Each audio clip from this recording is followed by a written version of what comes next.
Eureka, l'émission qui fait le tour de l'innovation. Bonjour à tous et bienvenue sur les ondes de Radio KPMG. Au micro, Claire Balva, directrice blockchain et crypto au sein de Blockchain Partner by KPMG. Ma troisième chronique, diffusée le 7 juillet dernier, portait sur les monnaies numériques de banque centrale. Aujourd'hui, jeudi 22 juillet, je consacrerai cette quatrième chronique à la finance décentralisée. La finance décentralisée, abrégée DeFi pour Decentralized Finance en anglais, est un nouveau système financier fondé sur les blockchains publiques et les cryptoactifs et principalement utilisé sur le réseau Ethereum. En effet, le protocole Ethereum est propice à la création de tokens et de programmes financiers complexes. De nombreux projets ont donc fait le choix de cette blockchain pour développer des produits financiers décentralisés. Mais la finance décentralisée pourrait théoriquement s'étendre à d'autres protocoles. Cette nouvelle finance offre une alternative au système financier traditionnel qu'elle complète et concurrence à la fois.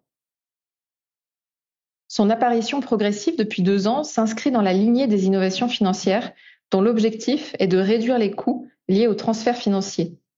En cela, on peut faire le parallèle avec Internet et la baisse des coûts liés à la diffusion de l'information.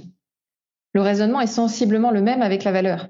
S'il faut parfois plusieurs années à une institution pour concevoir un produit financier, quelques mois suffisent au fintech et quelques jours à la finance décentralisée pour le créer.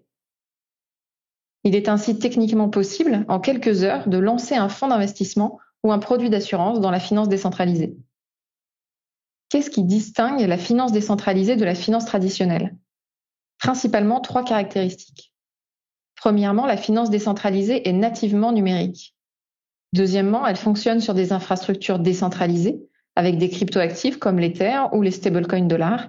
Et enfin, elle est ouverte à tous. Chacun peut être utilisateur de capital ou fournisseur de capital, comme sur Internet où on est à la fois consommateur et producteur de contenu.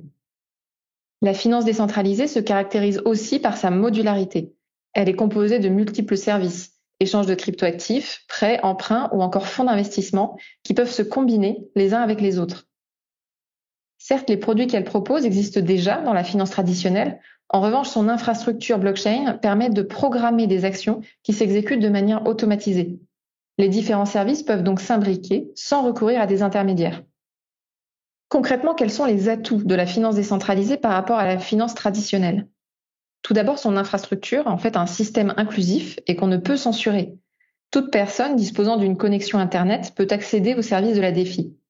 Des services financiers jusque-là accessibles seulement à certains citoyens, les plus fortunés ou résidant dans des pays développés, et à l'inverse interdits à d'autres, sont maintenant disponibles pour tous.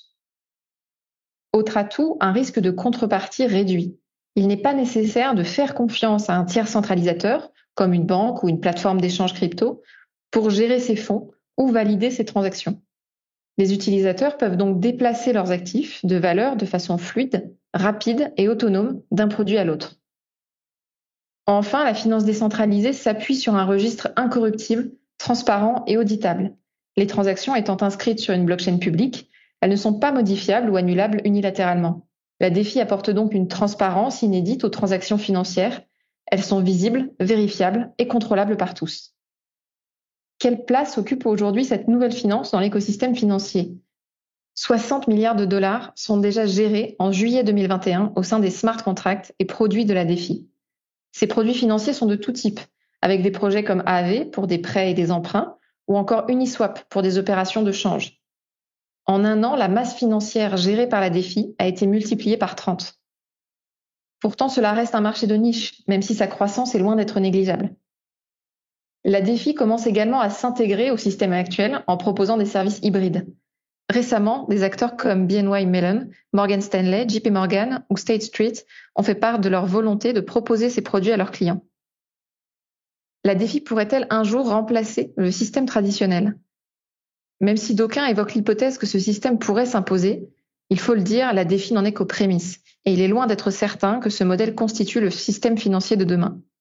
Il y aura toujours besoin de services et d'intermédiaires pour permettre aux citoyens d'interagir de façon sécurisée et encadrée grâce aux infrastructures existantes. Mais le système traditionnel devra sans doute évoluer pour se saisir de ces innovations qui souvent sont plus efficientes.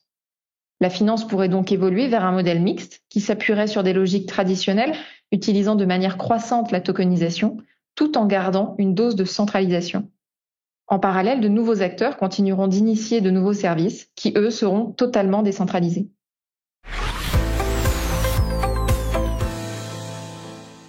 Aujourd'hui, la finance décentralisée offre donc une alternative, en particulier à ceux qui ont un accès difficile aux services financiers classiques, et aussi à nous tous, pour qui elle ouvre le champ des possibles.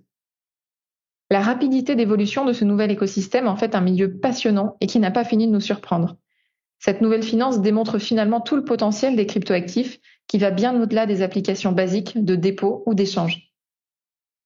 Pour aller plus loin sur cette thématique, retrouvez notre étude Cryptoactifs vers une révolution financière sur kpmg.fr ou dans l'application mobile de la radio à télécharger dans l'App Store ou Google Play.